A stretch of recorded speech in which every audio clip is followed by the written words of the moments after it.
But if I, okay. It should be live. Let me just double check it, Dana, because it might be having a moment. Yes. Okay, it's working. We're recording. I think we're all good. So, Okay. so welcome everybody. This is the session with you. Okay, so Helen Nibs, and I'm going to be talking to you about mediumship and I don't know what really, because Dana Taylor is here and she is going to be asking me some questions that I know that she has been diligently preparing because this is what Dana does. Dana is a great interview host and she asks people a lot of questions. So Dana, I'm going to give you a minute just to tell people a little bit about what you do and we can just get started. All right. Well, we will go on from here. Hello, and I am very excited to be here with Helen. She asked me to be a part of this. I was thrilled because actually I've known Helen a long time. And there's always questions that you like your last interview. You're like, why did I do everything to ask them that? So I've got some standard questions here. We're going to be talking about the subject of mediumship. For myself, I have known Helen for 20 years.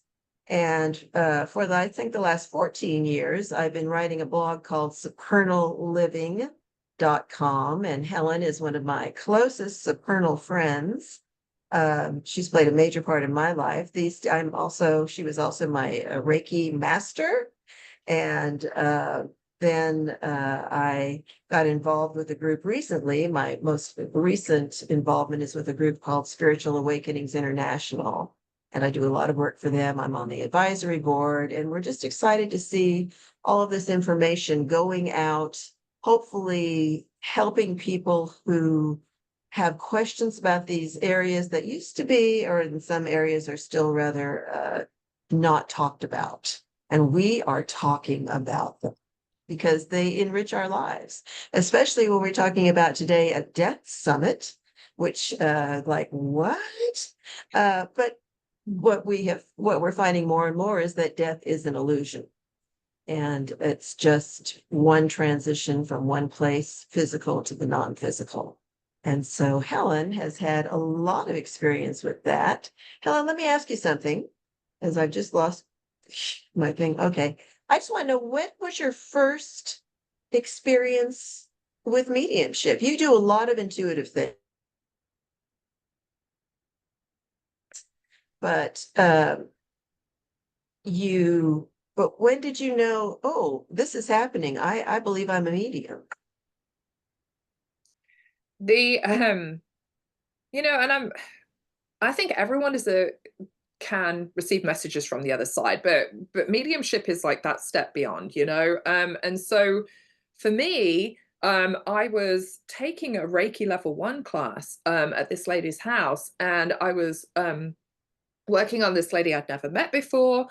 And she was probably in her 60s. This is relevant because I was like working and, I'm doing some Reiki. Of course, I've got no idea what I'm doing. And it's like, a couple of hours into the class, no idea. Um, and so, I got my hands down to kind of like over her stomach area. And I saw a picture in my head and this message just plopped in like a voice. And I was just like looking around going, what just happened? Like, what is going on here?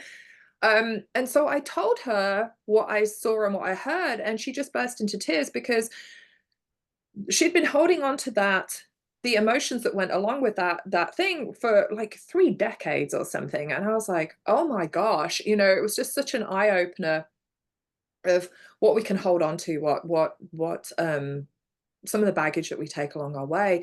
And that really there was that, and there was a couple of other things that happened during that class where I very clearly saw one of my guides, and I was just like, okay, this feels like the I wouldn't say the opening of a doorway. I would say this is just like a firm shove onto the path that you are supposed to be taking. And some people, you'll see some people on their mediumship sites or things, and they say, I've done this since I was 3 years old. And then people look at that and go, well, I haven't done that, so that must mean that's not my journey in life. And I'm like, you just come to it when you're ready to come to it. And so that's really how I felt about it. I'm like, this is now the time for me to start bringing this into my life and making this part of my journey and hopefully helping people along the way. Right. And you've actually taken quite a bit of training. I think people talk a little bit about the training you've had, because it's one thing to say, I think because I get like dimes from my husband and, all kinds of so many people I know on the other side now, popping in, popping out, but I'm not a medium. I haven't, and I think it's because I don't feel like I want to be a medium. But I haven't pursued that the way you have to learn a craft, really, and a skill set. Can you tell us a little bit about how that has developed in your life? Yes, absolutely. And, like I said, I feel like everyone can feel their past loved ones come through with a message. I think the difference between that and mediumship is you're like, oh, I felt my grandma come in with a sign. That's great. And I'm complete. You don't want to hear from my grandma, like you don't want my loved ones showing up at your door. You're like, nothing to do with me, no interest. So maybe you have to be medium to want to do that. But yes, once I realized that this was something that was unfolding for me, there's a lot of responsibility that comes with that. There's a lot that comes with that. And you don't just, you want to give it some direction and to learn what you're doing with it. So yes, I've trained with a lot of really great mediums. I have traveled, all over the US. I've traveled to California, God, more times than I know, or to England, like to train. I'm trying to think, and I'll probably forget someone now. Mavis Patilla, who's passed now, Joanne Holden, Andy Bing, Tony Stockwell. Oh gosh, there's so many. Lisa Williams. So I was interested in taking a lot of different classes, a lot of different trainings I've learned from the teachers and the other people in the classes, and different aspects of mediumship too. So I've taken training in like investigative mediumship. Like when you're helping in a crime scene or missing Yeah. people or something like that? Yeah. And I don't offer that on my website, and I don't, because this is a very, very, as you can imagine, highly charged emotional area. But I have helped with missing people and done some work with that. And anytime that you're called to work on any kind of crime scene, there's so much that goes with that. But yes, law enforcement do use it, not all of them, but some. And it's not that you walk in with a cape and suddenly just be like, oh, I have a vision and this is like what happened. And he was with a candlestick in the library. It's not that. I would say that as a medium or an intuitive, you can provide perhaps an insight or a clue, if you will, that you then give to an investigator, and they're like, right, I'm off and running. Didn't think about that angle, but now I'm off and running, because that's what solves it. It's not a medium that solves it. It is something else. Yeah, you start pointing them in a direction they hadn't thought of. Yes, it can be that. The other thing too that can be a factor in since we're on the topic of murdered people or missing people, sometimes the soul will tell me, or there will be the insight that they are not ready to be found, that they are not ready for this to be solved. And they know better than I do on that one. Maybe that the finding of the body or the knowing would be too much for family members who are still here. Maybe the time just isn't right. Everything works on a schedule that is beyond me. So so that is one aspect of what I do. But yes, taken a lot of training. There are no right answers. I think it develops as we do. Let me ask you a question. I'm going to interrupt right here. Yeah. Do you get like a language of symbology? Do you know what I'm saying? I've read about other ones that like, well, when I see a heart, I know it's talking about this. When I see that, I know it's talking about that. Do you have that kind of symbology? I do and I don't. Some mediums will, famous mediums will say, I see this and this is my symbol of. Right. The only time that I really get that is like if I see a speeding car, I know that person has either died literally in a car accident, or more usually that they have passed very quickly. So that's how they get that over to me. I try not to go too much with symbols because to me, I'm like, that's adding another layer in interpretation, which is more room to get things, I wouldn't say wrong, but not as clear. Right. But okay, so here's how I get things wrong. Okay, let's go there. So the other day, I always tell people this one because this is a great one of how mediumship is not an exact science, which I think we can all agree. So I'm reading for these people, and I'm like, and I knew I had a young man with me in spirit, and I was just like, he must have been in the Navy. And they're like, no. Um, you have to get used to the nose in mediumship. Okay, because that's just part of it. Okay, so here's where I go off track. And I always tell people, I always preface a reading with this. If I tell you something and it makes no sense, tell me that makes no sense because it doesn't hurt my feelings. It means that I'm not quite getting it right. Now, and I will tell you, do not give me the answers. Do not tell me, for example, if your grandma's just passed, go like, my grandma passed last week and she had a heart condition and she couldn't move and she had a cat. Okay, great. Well, then if I go and give you any of those bits of information, you're like, well, you just told me that. So I want to, like, my dream read is for a complete stranger who I know nothing about because I know nothing about them. The hardest person to read for is a close friend because then your mind gets in it and you know everything. Right. So, yeah. So, anyway, so come back to these people. So I'm like, okay, I'm telling these people and they're like, Navy, no. And I'm like, and I was like, but he's showing me an anchor. And they said, oh, yeah, that was his tattoo. And I'm like, oh, so this poor guy in spirit is showing me like an anchor. Like, tell him about the anchor. It's my tattoo. They'll know me by that. And I'm Yeah. like, So, and you had jumped to something else instead of being very literal of what yes, the symbol was. Yeah. yes. So if I'd have just said Interesting. anchor, they'd have been like, yes. But I see anchor and I'm like, Navy. You see, you automatically take that jump. So one thing Right. with mediumship is to keep like reining yourself in and be like, brain, stop it. What are they actually giving you? Because Right. here's And to trust yourself too, I think. When you start getting the no's. is, Yeah, yeah. yeah. Because I remember one time that we were doing a group Zoom thing, and there were, I don't know, 6 of us there or something, and you were doing a reading, and you started getting the image. I think it was a boy in a baseball uniform.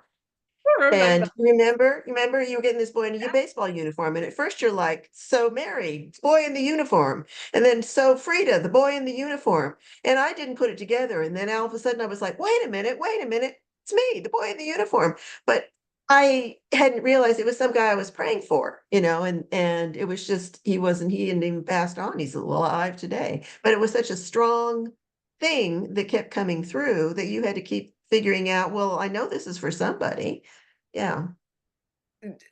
I know. And actually, Kelly just asked a question. Do I feel messages in the physical body? Like a pain in your heart would indicate a heart attack. So yes. So as a medium, I will get information in any and all of the following ways in like a blend. I will either, well, I mean, first of all, as a medium, when that soul is with me or the group of souls, because they like to come in a group a lot of the time, and we can talk about that in a minute. But when they come in, I usually feel them like on my left hand side, like I can feel like someone's there. Um, but then I will get the messages in any of the following ways. Like I will either see it like a picture or a movie playing in my head, or hear it, or have a sense of knowing that something is so. Um, or yes, I can feel it in my physical body, and they usually do that to impress upon me like they're passing or something they were going through. I was um say, you'll get it like if yeah, somebody had a heart attack, you'll feel it in your heart, right? yes. Or if someone had shortness of breath before they passed, then they were, or if they're a heavy smoker, oh, so then I'll feel it in my chest. But it's like there's a differentiation between it. Like it's a phantom pain. Like I know it's not mine, I can Right. feel it, but it's not mine. There's a difference to it. Perhaps phantom pain wasn't the best Yeah, I expression. have that a lot with Phantom, healing. yeah. I was working on a lady last week and I knew I had connected with her because all of a sudden my face really started having these strange feelings. I'm like, "God, this is good, I'll keep going." Yeah. Yes. So yeah, it comes in any or all of the following ways. So yes. Okay. So Interesting. All right, let's see. I know I have a million questions down here and I haven't asked you much of any of them. Um, okay, so here's, let's see. What are some of the most impactful experiences you've had during your work as a medium? oh gosh, so many. So many. Trying to think of one in particular. Um, I think perhaps like start the most obvious, the most impactful thing is sitting with someone and sharing that moment. Um, because like when you work as a psychic, it's like that would just be like me working with you. It's just us two souls together. Working as a Right. medium means that you're working with like me, the person who's sitting getting the reading, and the third party on the other side, which is usually more than one.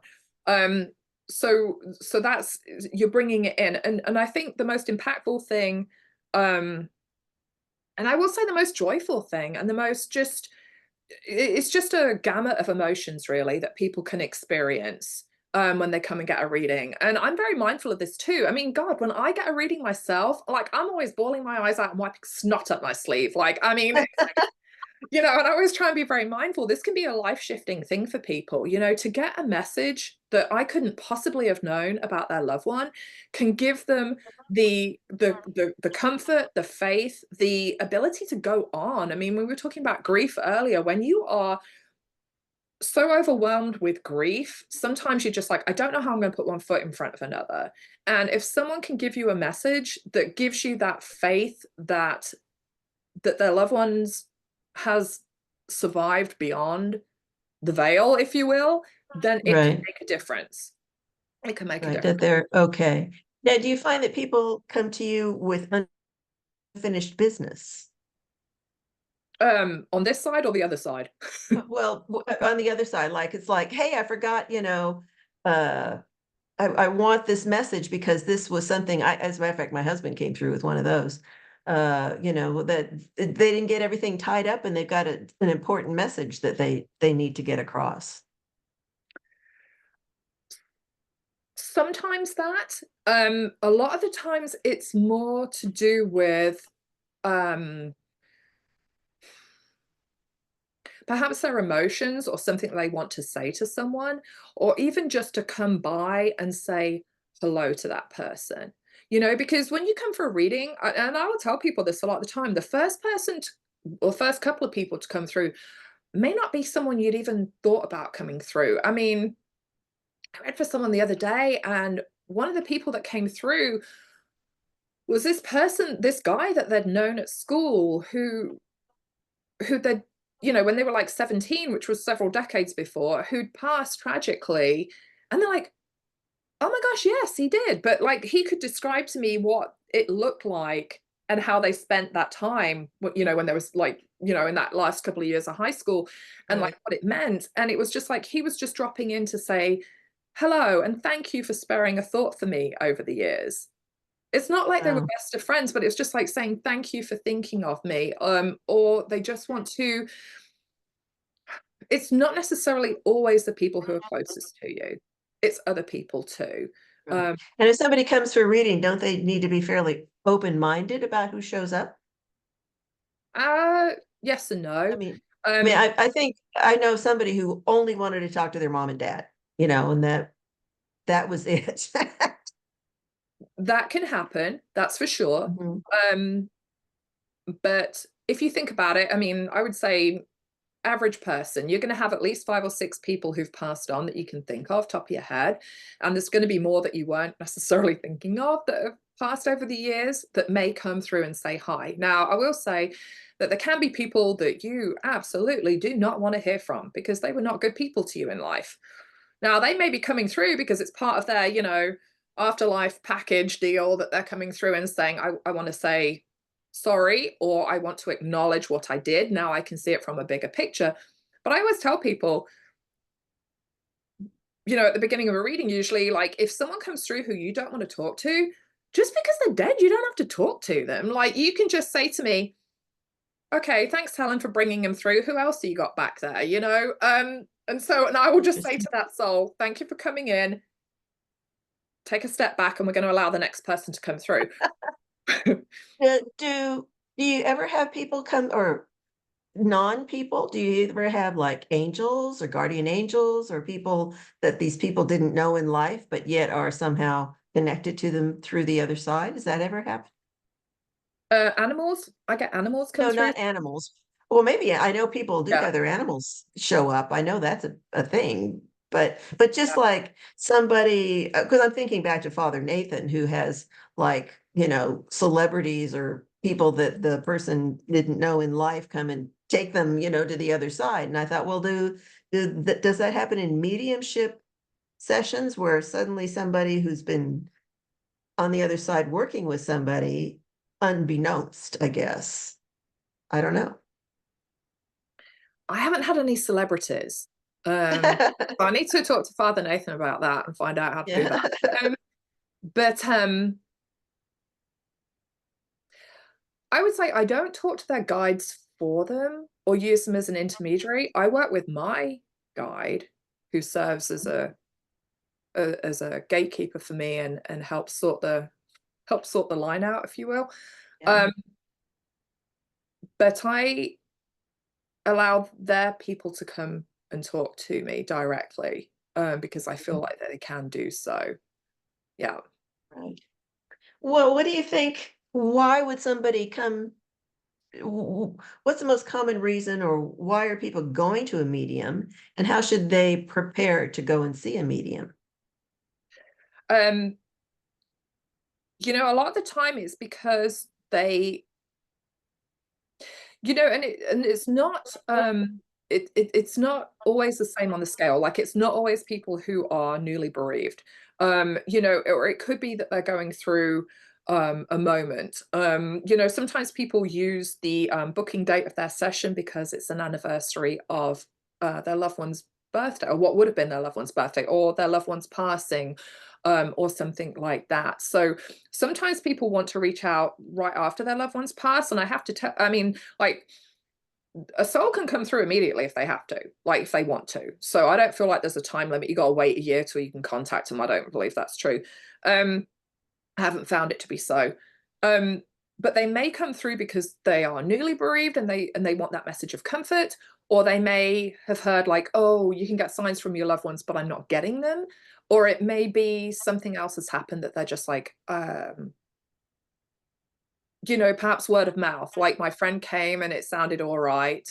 So I thought I'd give it a go, Kind of even like a though, parlor game or something. I mean, I think yeah, sometimes people go to mediumships, people for, yeah, for the fun of it, basically. yeah, sometimes. Yeah. And, I would say too, um, if someone has experienced grief quite recently, and they're worried about not feeling their loved one around them, or they're seeing signs or anything, I always try and tell them, like, being in that state of grief is like being wrapped in a huge, big, thick comforter. Your loved one can be standing on the other side poking at the comforter, but you can't feel it through it, right? Because you're Right. insulated by that comforter of grief, if you will. And everything is too raw. So you're just, like, literally wrapped up in this, and you can't feel it and you can't see it. It's still there. You will get there. Just give it Mhm. a bit of time. Just give it a bit of time to heal. But yeah, the messages will come through because your loved ones will reach out in a way that gives you some peace. Yeah. How about talking about animals coming through? Mm. Can you tell us a couple of stories about that? Yes, they will do that. They will come through.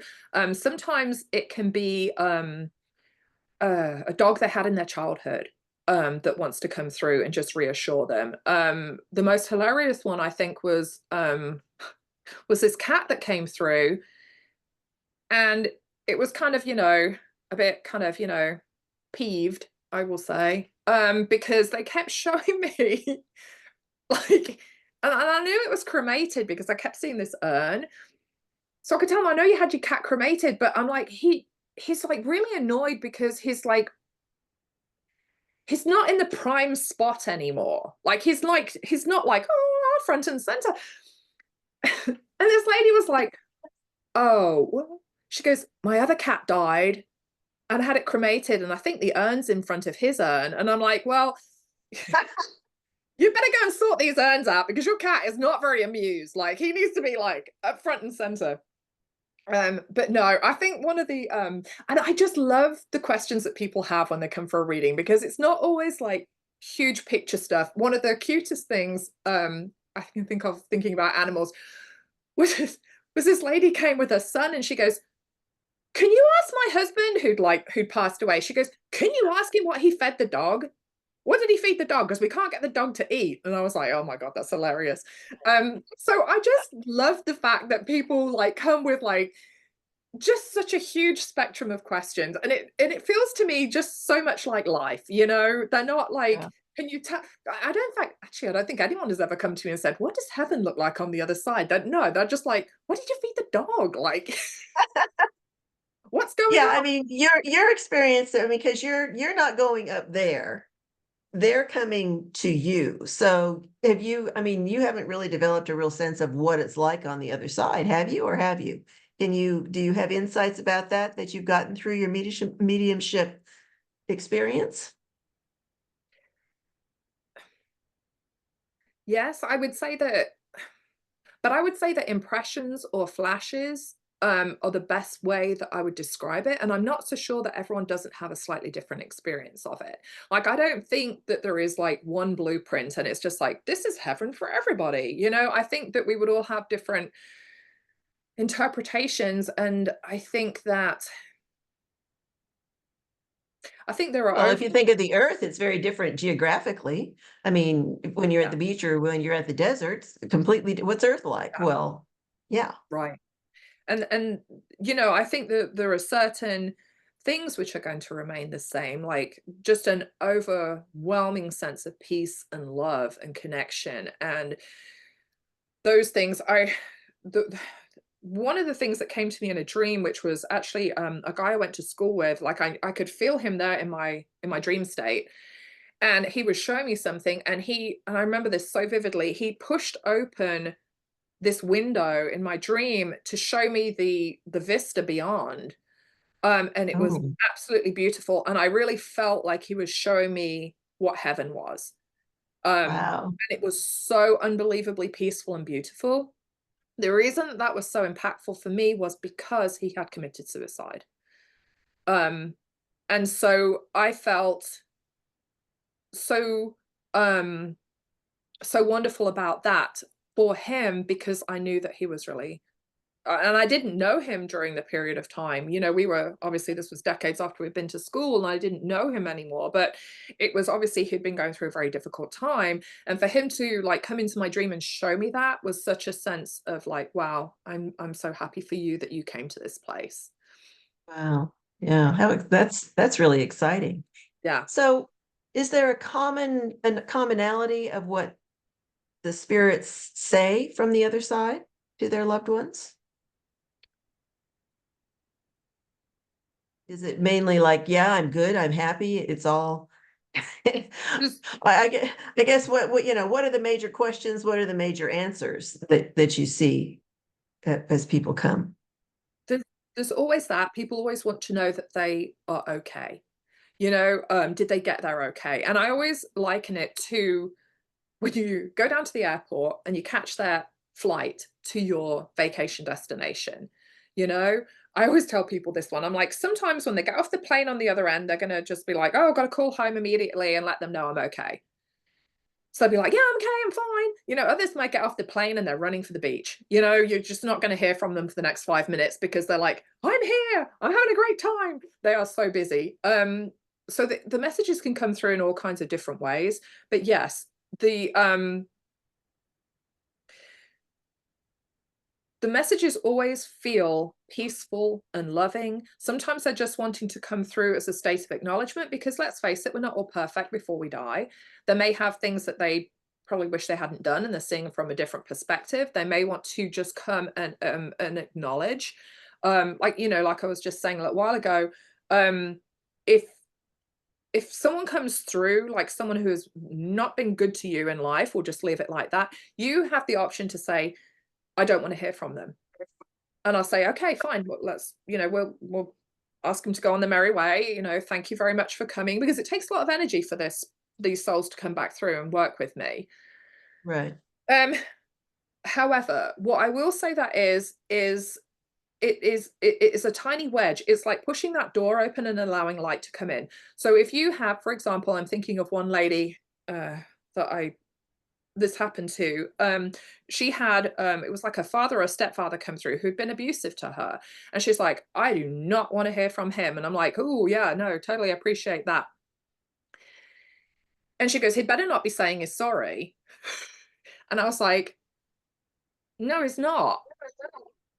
But what he's doing is he's acknowledging the pain that he caused you. And she's like, I still don't want to talk to him. And I'm like, no, that's it. We're moving on. We're moving on. But hopefully what that will do for her is to know that, because I said to her, you don't have to talk to him, just know that it took a lot of energy for him to come through, and he's just wanting to acknowledge it to you. So hopefully that will be that little chink that helps to create light to come through, to know that there was acknowledgement from his soul that what he did caused her pain. And hopefully that will let her take the next step in perhaps getting some counseling, or someone who can help her a little bit further with that she may not have done already to that point, or even just knowing he owned it. Just that. So I'm just like, healing Right. comes in a lot of different ways, a lot of different ways. Right. Oh, Mary's asked, how do I connect with past lives? Thank you, Mary. Past lives, yes, I do that more when I work with the Akashic records, and I think that is like a huge chunky question, and we might have to come back to that one another I was day. going to say that Akashic Records reading, that's a whole other kettle of Yeah, we'll fish. come Yeah. back to that one another day, but yes, we can. Oh, and Kelly asked, because I recently did readings for 4 hours at a party. Do I find it draining or exhilarating? Were you inundated with spirits? Okay, so yes, yeah, that's right. Yes, when I do okay, so you're asking about training to be a medium. Okay, so when I was getting into this, I started working some spirit fairs, and you will read for like 7 or 8 hours in a day, and it's trial by fire. And it's bloody good for you. It is. You really, you are going to get, and people don't want to do it because it's scary, okay, but you are going to get like a complete stranger walk up, plop down in front of you and go, what have you got? And you're like, right, okay, so what have I got?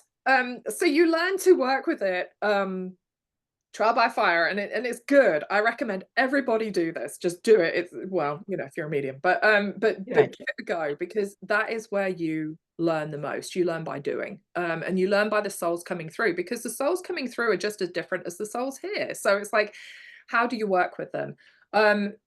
Do I find it draining or exhilarating? I find it exhilarating, because I raise my energy to work with the souls. They vibrate at a higher level than I do. So they will kind of like, they will lower it a little bit to work with me, and I'm raising up, and we kind of meet in that middle point. So it does feel very exhilarating. Now, whether I have to go and get a good night's sleep after that, yes, I will. Yes, I will. Yeah, I bet. Are you ever just like walking down the street and all of a sudden you feel like there's a spirit there, and like for somebody at the grocery store or something? Do you sense that, like spirits hanging around people? Yes, I do try and be more mindful. I don't want to go around reading for everyone all the time, because that's not necessarily, you know, the most appropriate thing to do. And it's, Right. Well, yeah, like I think one of the TV people will be like, "Hey, I'm walking down the street," and grabs him out, and yeah, all of a sudden it's telling him stuff. I'm just like, "Whoa, yeah. And it's not your style." No, and just think like everyone you meet has got, you know, at least 5 or 6, 20. You know, Right. people have got, I've read for some people and they're like, and they sit down and all of a sudden I feel like all these souls, it's like a crowd scene. And I'm just like, do you have anyone left on this side? Like, because you've got like a whole crowd scene going on over here, you know? So Yeah. yeah, so sometimes it can be inundating and sometimes it's like, have you ever seen like the sheepdog trials where they're herding the sheep through Oh, through things? yeah. Okay. Sometimes it's like that with mediumship. I'm like, okay.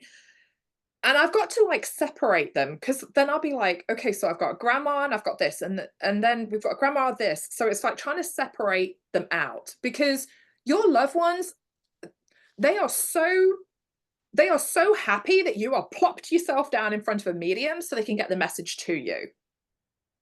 Right. They'll come up like a crowd scene and be like, and then you've got, it's just like life. Seriously, it is. You've got those pushy ones in the front, and then you've got the quieter one at the back going, well, if you have a minute, if you've got a second at the end, I wouldn't mind saying something.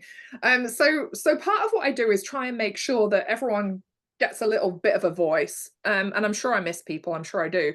But yeah, trying to make sure they get a word in edgeways. Right. Yeah. And sometimes people, you're right, when you said earlier, people only want to hear from one specific person. Like I could give them messages from 5 of their deceased loved ones, and they're like, literally, I've had people go, yeah, whatever. But what about this one person? I'm like, hey, these were lovely messages. Well, and do you have people who come who want to like be, not so much are they alive, but like give them one more time to give them heck, get some rather negative message across because they were mad at that they crossed over? Does that ever happen? God, yes. Okay. Only once that I can think of. Oh, it was bad. So I yeah, I had this lady, and her daughter actually, I'll never forget this. She plopped herself down. This was at a spirit fair. She plopped herself down in front of me and she was just like, and I was, you don't have to be able to read energy to go, oh, trouble ahead. But she was just like, I can't remember who it was, whether it was a mother or mother-in-law or something or other, but she was just like, can you get hold of such and such? And I'm like, oh, oh. And she goes, because I want her here and I want her to apologize for blah, blah, blah, blah. And it was awful. And I was just like, when I could get a word in edgeways, I was just like, yeah, you know what? I am not the reader for you. And I am not going to put the call out on the other side to bring a poor soul through to get an ear bashing. So no, I'm not the reader for you. And please move on. And so she did. But I was just like, oh no, this Yeah. is no good. Yeah, because I know there's a lot of people who feel like they wish that they could get in on, some sort of chastisement on somebody on the other side. So and I don't know, do you ever have people come through and give advice or messages that the person really didn't want to hear? Probably. Um, or I can't get the message that they did want to hear. And I will tell people, you know, it's not always going to go perhaps like, you know, if they're coming and they want to hear like a certain phrase or a certain thing from someone that they didn't hear in life, but now they want to hear it now they're past, like it's not that. I would say be open to mediumship in that you can connect and you can get beautiful messages from people who've passed, but it may not be who you thought. You know, be open to whoever comes through because there's a reason for it. And be open to whatever messages they bring, in whatever way that they bring it. Because it's going to be much more meaningful and much richer than anything you could have imagined. Um, so I So when think you advise that's people to go to a medium, you have them not so much have an agenda, but have an open mind. right. Yeah. Yeah. And sometimes people are coming to a medium perhaps because their loved one has perhaps taken their own life and they're wanting answers, you know, or they're wanting to know why such and such happened, or um, you know, there can be so many different reasons. Right. Well, I think back on a couple of times. I've never come to you saying, let's do mediumship, but a couple of times people have just come through, uh, of my grandparents. I don't think David ever came through my husband. For people who don't, this is, I don't know, an interesting thing between the two of us. My husband died in a car accident, and Helen and I happened to be on the phone or on a Skype call when I got the call that he had been killed that day. So that was a wonderful thing to have a friend. But my grandmother came through because she had messages that she just wanted to set some things straight. Mhm. And that's been a fascinating. It was like she gave me chunks of family history. I was like, well, now things are making sense, you know? So yeah, I think do you ever have people that really do push through because they have such a strong message um of information that they want to impart?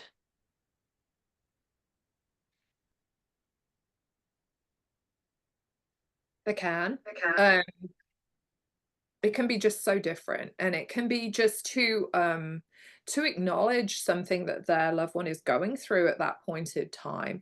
And it doesn't have to be like a huge revelation, but for example, it could be like if you came for a reading and I could be like, I've got your mom here with me from the other side, and she is saying that she knows that you are going for medical tests right now, and she's just wanting to let you know she is with you. She is sitting with you. She is doing these medical tests with you. She is along for the ride.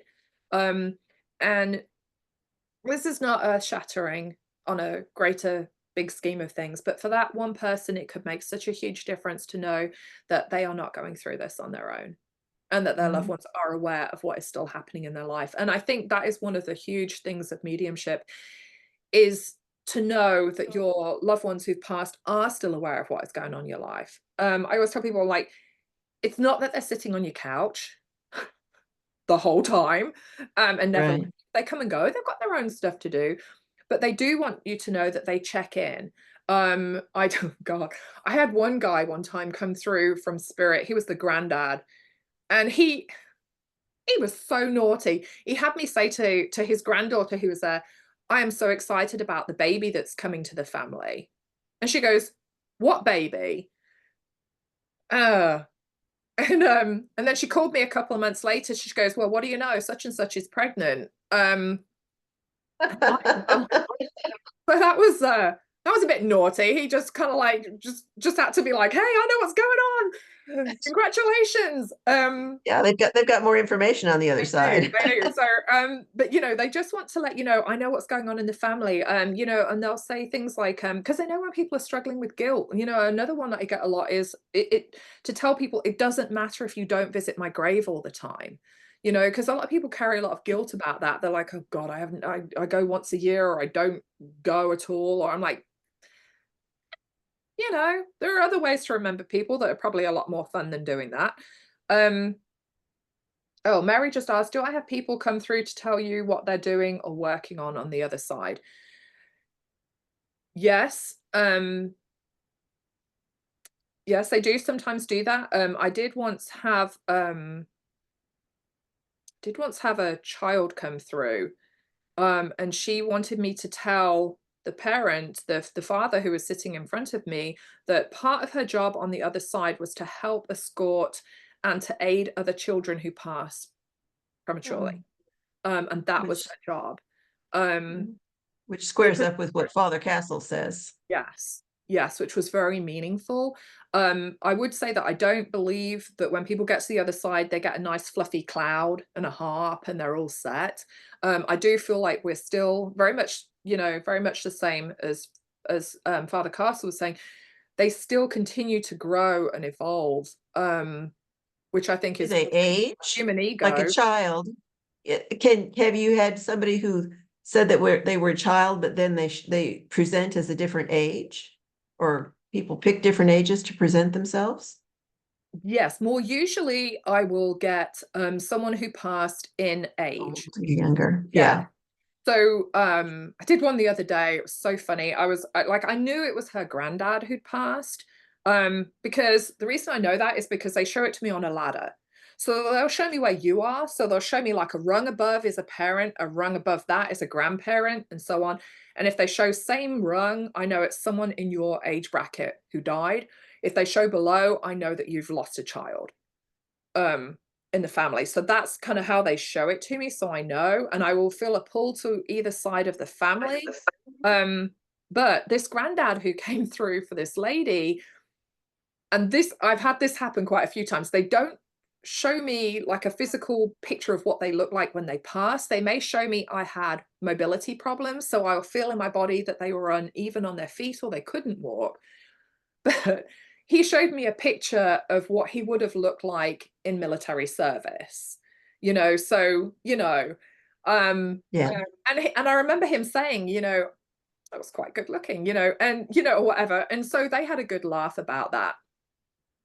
And because that's the way he wanted to be remembered. He's like, look at me, I was Right. like quite the Right. Well, my dad, Mm, he was all back to the Marines, and it was all back. That was the yes, era that he yes, projected himself. Yeah. yes. So we're It's down to closing thoughts time Yeah. here. What do you want people to know about mediumship, to take away from this? And I guess have the courage to go to a medium. Right. I would say the the concept of life beyond death is not new. I would say explore into it to your comfort level and then take it maybe just a little bit further and just expand your thoughts about that. Sometimes I think that people have issues with that. They're just like, well, what if they can hear me and I've said I'm really angry? I'm like, good. Well, I've had like someone pass this year and I was like really annoyed with them. So I've told them I'm really, really annoyed with them, and that's fine. They can manage. You know, and then you can carry on having that conversation. But with going to a medium, I would say go to someone you've been referred to, someone that you feel comfortable going to, have reasonable expectations. I have had people come who are just like, I can give them 40 squillion messages and they're like, no, I still don't know. And I'm like, look, I cannot produce some kind of hologram of your loved one in the middle of my office. Like, I just can't do that. So we're going with messages here. So have some reasonable expectations.